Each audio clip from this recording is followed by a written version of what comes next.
Hutang pemerintah Indonesia 17.500 triliun rupiah. Bukannya kalau di berita-berita hutang negara hanya 7.600 triliun rupiah ya? Bagaimana sih ini ngitungnya? Sahabat, kalimat di awal ini mungkin terlihat provokatif. Dan benar, memang provokatif. Namun tujuannya bukan untuk menyalahkan, tetapi mengingatkan dan memberikan solusinya.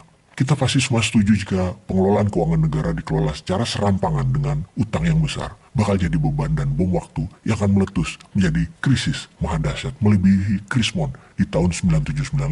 Namun mengapa dari sisi berita atau narasi yang dibangun oleh pejabat negara adalah hutang Indonesia hanya 7.600 triliun rupiah? Yang angka itu berkesan masih jauh dari batas dibanding dengan PDB yang senilai 16.000 triliun rupiah. Orang awam mungkin membenarkan bahwa hutang tersebut hanya 48% dari PDB, di mana batas pejabat tidak diimpeach atau tidak digulingkan oleh sistem konstitusi. Kelolaan hutang negara harus selalu di bawah batas aman, katakanlah di bawah 60% dari PDB nasional. Jadi bagaimana cara amannya agar kalau Bosman nih menjadi pejabat tertinggi, agar aman, tidak diimpeach, tidak digulingkan dengan konstitusi, dengan kelolaan negara berhutang yang besar? Maka keuangan APBN itu ada yang dicatat dan ada yang tidak dicatat, alias ada yang tidak dipublikasikan.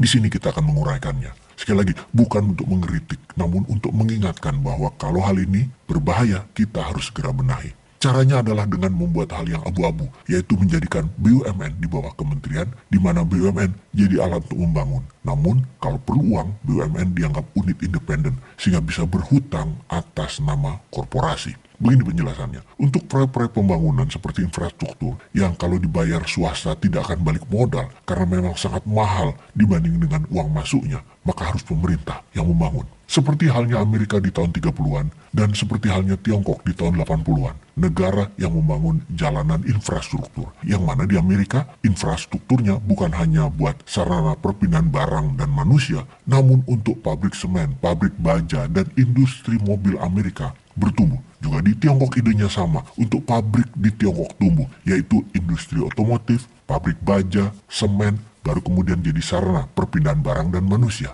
Dimodalinya, Amerika di tahun 30-an pakai dolar dan Tiongkok di tahun 80-an pakai renminbi. Siapa yang mau ngutangin Amerika di tahun 30-an? Atau siapa juga yang mau ngutangin Tiongkok di tahun 80-an? Di sini bedanya dengan Indonesia. Dengan kelolaannya bukan menggunakan uang sendiri, lebih memilih dengan pendanaan asing. Maka berhutang adalah pilihannya. Juga bukan pakai teknologi sendiri, dan isi infrastrukturnya bukan mobil, truk, bus buatan sendiri. Bahkan bensinnya, isi kendaraannya bukan buatan sendiri. Semuanya impor. Di sini perbedaan telaknya antara Tiongkok, Amerika, dan Wakanda. Hutangnya menjaminkan aset korporasi. Jadi BUMN meminjam langsung kepada funder yang terbanyak adalah dari asing tentunya. Dan pihak asing pintar, BUMN dibiayai karena BUMN diikat dengan kementerian. Bisa mengikat dengan jaminan negara atau dapat jaminan APBN. Namun secara tidak langsung.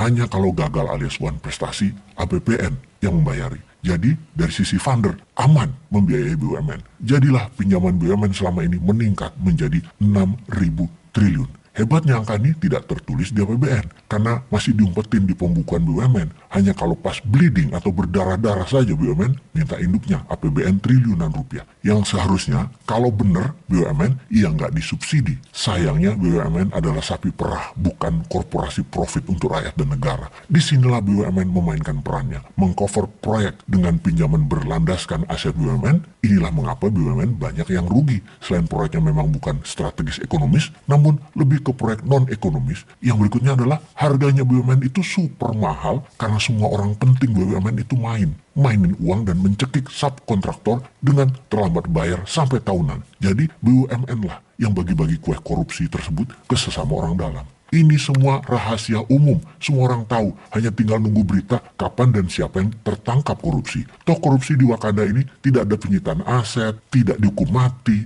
biasa itu hukum korupsi itu. Jadi kembali ke masalah utang negara. Saat ini angka real utang pemerintah Indonesia adalah 17.500 triliun. Dan berikut uraian lengkapnya. Jumlah tersebut kita tahu melebihi PDB Indonesia yang jumlahnya 16.000 triliun rupiah. Ada dua komponen perhitungan utang di luar utang pembiayaan APBN yang belum dihitung dalam struktur komponen utang pemerintah, yaitu satu contingency debt yang merupakan utang yang menjadi tanggung jawab negara seperti utang BUMN. Jumlah utang BUMN saat ini hampir mencapai 6.000 triliun. Dua adalah utang dana pensiun yang saat ini masih menggunakan metode beban langsung di APBN, padahal secara aktuaria dana pensiun ini harus dibuatkan pencadangan khusus sebagai beban biaya pensiun untuk ASN, TNI, dan Polri. Perkiraan jumlah beban utang pensiun mencapai 4.500 triliun rupiah. Dua item di atas tidak pernah masuk dalam perhitungan neraca keuangan negara, padahal secara best practice di seluruh dunia saat menghitung neraca keuangan negara itu masuk dalam perhitungan government debt. Disinilah hebatnya rakyat Wakanda yang tidak peduli dengan keuangan negara, yang penting dapat drama dan hiburan di sinetron sudah senang. Nggak penting itu mikirin utang negara. Jadi kalau poin utang pembiayaan untuk APBN, contingency debt dan utang dana pensiun dihitung, semua masuk dalam neraca keuangan negara, maka total utang kita mencapai